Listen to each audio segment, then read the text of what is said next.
गेल्या 30 वर्षापासून मराठी माणूस या ऐतिहासिक निर्णयाची वाट पाहत होता। आज तो निर्णय मोदीजींनी घेतलेला आहे।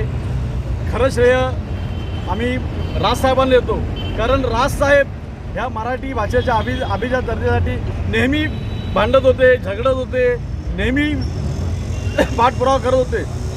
त्यामुळे आज हा सोनेरी दिवस आमच्या महाराष्ट्र नवनिर्माण सेनेसाठी आहे। आम्ही आज जल्लोषात पेढे वाटप, प्रत्येकाला पेढे एकमेकांना पेढे भरवले। आज आमच्यासाठी ऐतिहासिक निर्णय आहे। हा मराठी माणसासाठी सोनेरी दिवस आहे आणि हा दिवस आम्ही आयुष्यात कधीच विसरू शकत नाही। तुर्तास थांबतो। जय हिंद, जय महाराष्ट्र। खूप वर्षांची सातत्याची मागणी होती की मराठी भाषेला अभिजात दर्जा मिळावा आणि आज ती पूर्ण होताना दिसते। आज मी कॅबिनेटमध्ये निर्णय घेतला आणि आज अभिजात दर्जा दिला। मागच्या वेळेस जर आपण बघितलं असेल तर आदरणीय राजसाहेबांनी जेव्हा शिवतीर्थाची जेव्हा एक मोठी सभा झाली, शेवटची सभा मोदी साहेब त्यांच्याबरोबर होते, त्यावेळेस साहेबांनी काही मागण्या केल्या। त्याच्यात प्रमुख मागणी ही मराठी भाषेला अभिजात दर्जा मिळावा आणि मोदी साहेबांनी दिल्याप्रमाणे हा शब्द आज पाळला। त्याबद्दल मोदी साहेबांचं मी अभिनंदन करतो। आणि राजसाहेब गेल्या सातत्याने हे मागणी करत होते, तर राजसाहेबांचं हे विशेष योगदान आहे या गोष्टीला। आणि आज ही मराठी माणसाची इतक्या वर्षाची जी आजपर्यंत आपण थांबलेलो, आज ती कुठंतरी पूर्तता होते। आणि जर हा दर्जा मिळणं म्हणजे एक विशेष भाषेचा दर्जा मिळणं, 1,500 ते 2,000-2,500 हजार वर्ष जुनी असलेल्या भाषेला हा दर्जा दिला जातो।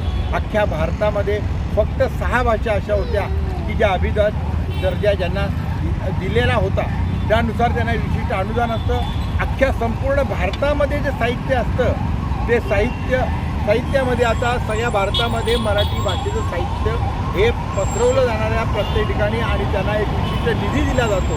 अशा ह्या प्राचीन भाषेला आणि या मराठी भाषेला खरं तर कौतुक करावं तर या आमच्या थोर संत ज्ञानेश्वर महाराज, एकनाथ महाराज, तुकाराम महाराज यांचं कौतुक करावं की यांनी तेव्हाची ग्रंथसंपदा लिहिली आणि त्यातूनच आज हा अभिजात दर्जा दिला गेला। त्यासाठी सर्व आम्ही लोकांनी आज मनसेने, कल्याण शहरातले सर्व पदाधिकाऱ्यांनी आज इथे येऊन जल्लोष केला, फटाक्याच्या माळा फोडल्या आणि आज एकमेकांना पेढे भरवले।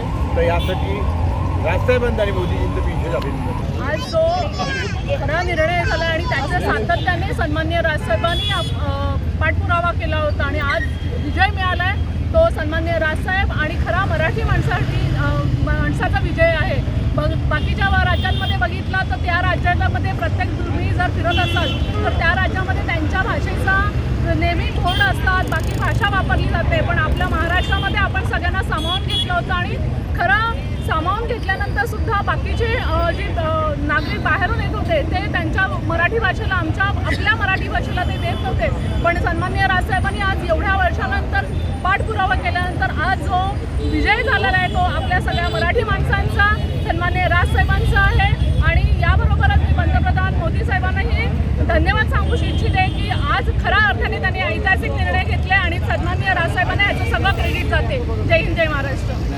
कोणार्क, अपना शहर, अपनी बातें।